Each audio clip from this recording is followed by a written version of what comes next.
What's up, YouTube? My name is Tamamoni, and I'm gonna be talking to you guys. Don't know why I said what I said and why I said it that way, but anyway, I am new to the YouTube world, but I am trying to make my mark and doing something that is basically out of my comfort zone. Not talking, though. Talking is something that I've been doing since I was a kid. I love to talk, but it's weird. I'm a person that will talk to almost anybody, but then uh, when I first meet people or if I'm in a new place, I'll be reserved for a little bit until I feel comfortable talking to people.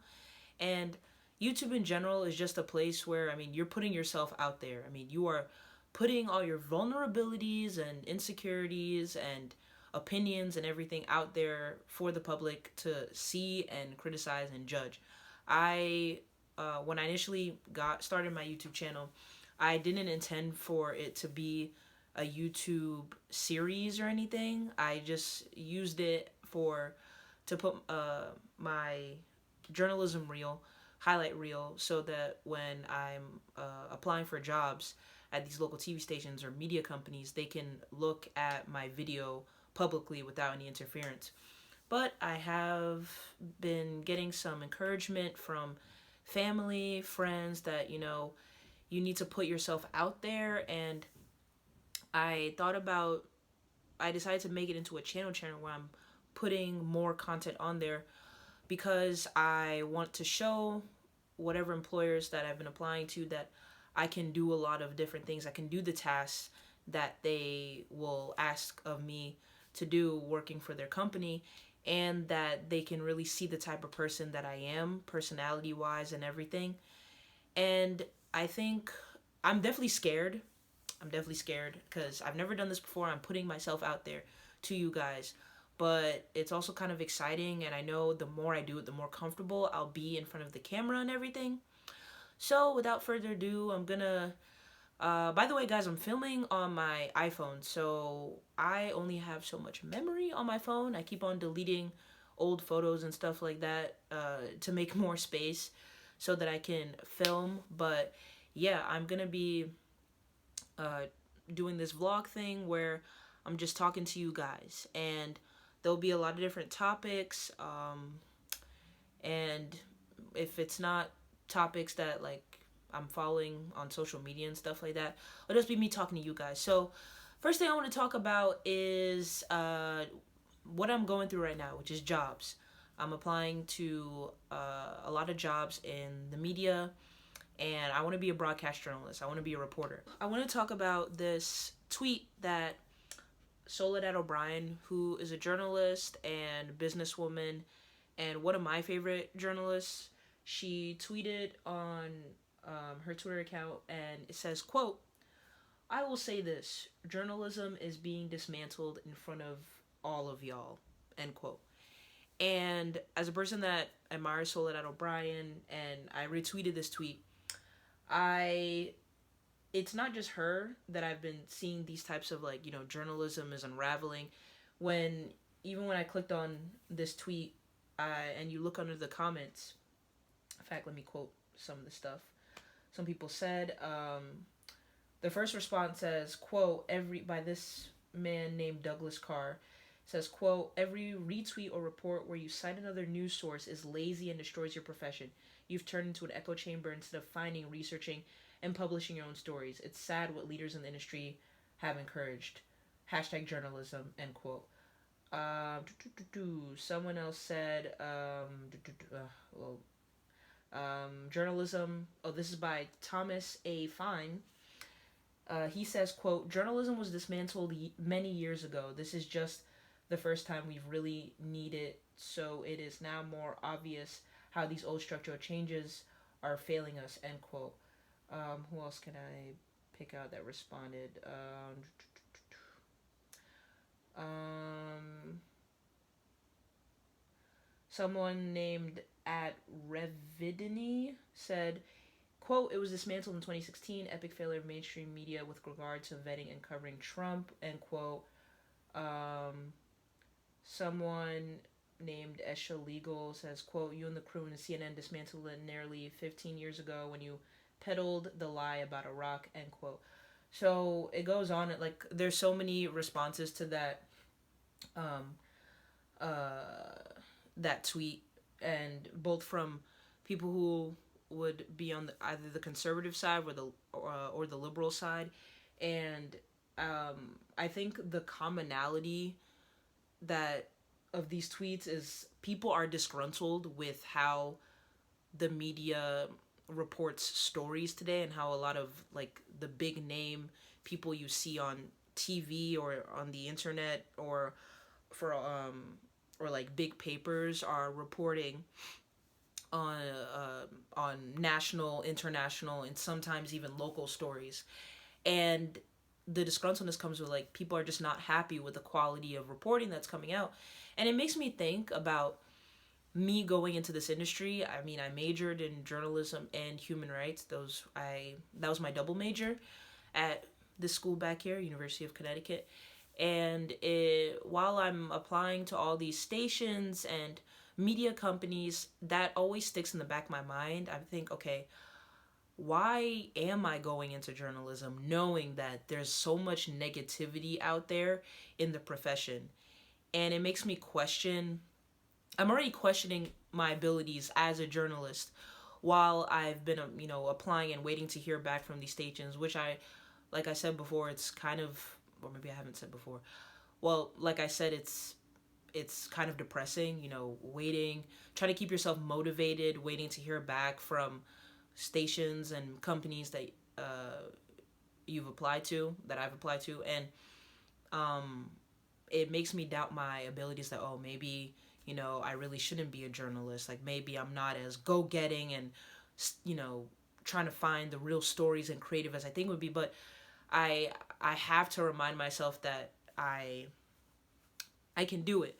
But then I look at Twitter and what, you know, the public's distrust in the media, and even reading some of articles that Soledad might retweet, or Professor Jay Rosen, he's an NYU journalism professor, and some other big name journalists, and even some local ones, and some of my professors too, retweeting either a TV story or a newspaper story, especially from the big ones that people term the mainstream media, and seeing so many, disappointing, like, why did you write the article this way? Or why did you report on TV on the story this way? Why aren't you asking the tough questions? Why aren't you asking the accurate questions? And it makes me question, why am I going into a field where a lot of people think it's doomed to fail? A lot of people don't distrust it. And it's really, I think that is one of the big reasons that it's making me kind of question, why am I going to journalism?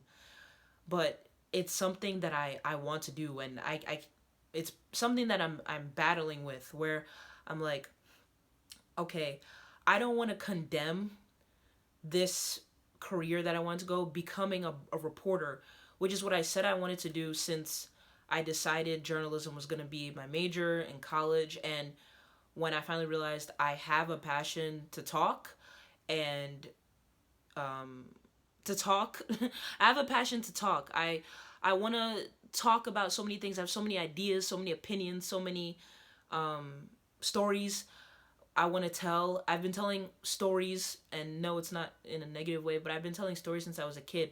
Like, I live for the drama, the dramatic, but at the same time, I like listening to really interesting stories.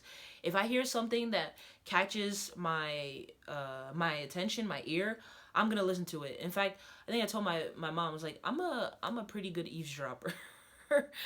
That sounds pretty bad, but no, like, if I'm sitting down and people are next to me and I'm hearing a story that's really interesting, I just sit quietly and listen. I'm like, wow. Like, I'm thinking like, oh man, I wonder if I knew this person, like, I would ask them this question, ask this question. So I think about that, I think.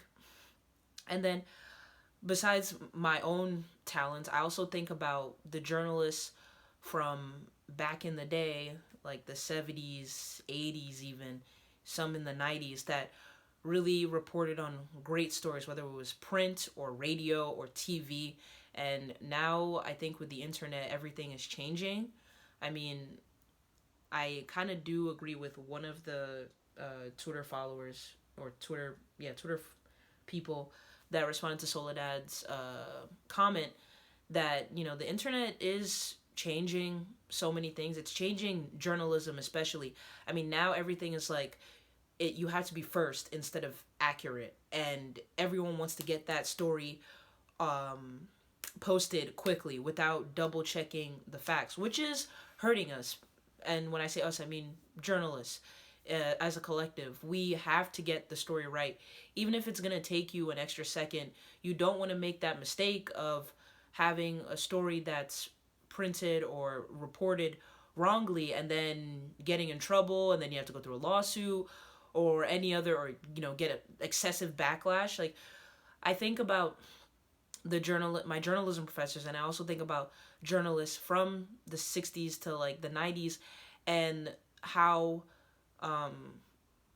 hard hitting, how the quality reporting and storytelling that was coming out of the work that they were doing. And also, I think this was before like big corporations started getting involved in journalism. I think that's also been a big issue too, when multi corporations start getting involved in journalism. I mean, there's no doubt about it that the quality and the stories that are going to be reported are going to be pretty one-sided when a corporation has the money behind the journalism organization.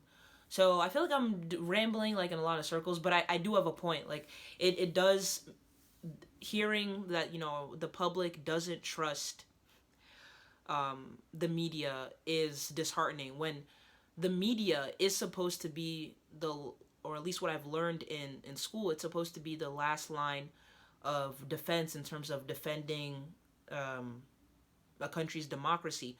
We're supposed to be the checks and balances of the government. We're supposed to inform the public of what the government is doing, and not just the government, but also private entities.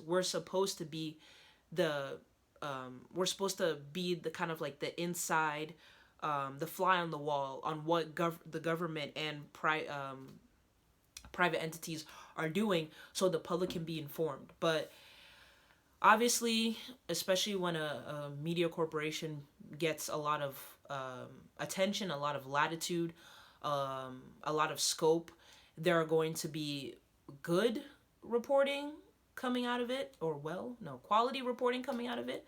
I need to get my grammar on track. But there's also going to be not so good reporting, and not so, just horrible stuff as well. I mean, because we have the responsibility to inform the public, we also may get caught up in sensationalizing things, which also scares me about going into this journalism industry, particularly broadcast, because reading stuff is one thing. Then with radio, you're hearing stuff. But with TV, I mean, you have the power to manipulate images, sound bites, videos, all that stuff. And then with the internet now, which is my generation, you can just post anything on the internet and anyone will believe it. And it's sad because, you know, there's not you need something else to fact check whatever is being posted on the internet. So anyway, these are some of my fears going into the journalism industry, and some of my doubts, but I'm really trying to be optimistic, to think, okay, what can make it better? What can we do better as journalists, whether it's on the local level up until the national, international level? What can I do better? So human rights was my second major in college, and this past semester I took a lot of classes that were very interesting and I liked a lot, but also very depressing, because it just made me think, well, the world has gone to SHIT, and there's nothing I can do about it. You know, what am I gonna do? First of all, I'm a young woman and I'm a minority in society because of skin color and race and all that. So I can't fix the world's, or the world's problems, me, only one person. So, but at the same time, I don't want to be apathetic. I want to continue passion and want to have some optimism that we as a public are going to demand better for our government, for our companies, for ourselves, and actually move towards a better, kinder future. So, yeah, guys, I mean, I don't really know what else to say, but I am going to continue talking to you guys. Hopefully, I get a camera soon because my phone can only do so much. But I'm just going to continue talking to you guys, checking my Twitter, checking news articles that I might come across, of which I admit I mostly get my news from social media, which is not the best because I'm sure there's so many other stories that don't reach social media. Social media, I think, is all about the trends and the popularity, and whatever's trending is going to be what we see. But I'm sure there's so many other stories out there that we don't even know about, both good and bad, that should be talked about. So I'm gonna leave with this. If you like this video, if you have any thoughts about the journalism industry, if you're a college graduate like me who wants to become a broadcast journalist or a journalist in general, whether you want to go radio, print, right now it's digital media, whatever form of journalism you want to go into, and you have some comments about, you're also applying into the journalism industry, you have some comments about it, and please let me know in the comments. Feel free to like this video, subscribe, share it with your friends, and yeah, I'll see you guys for my next video. Bye!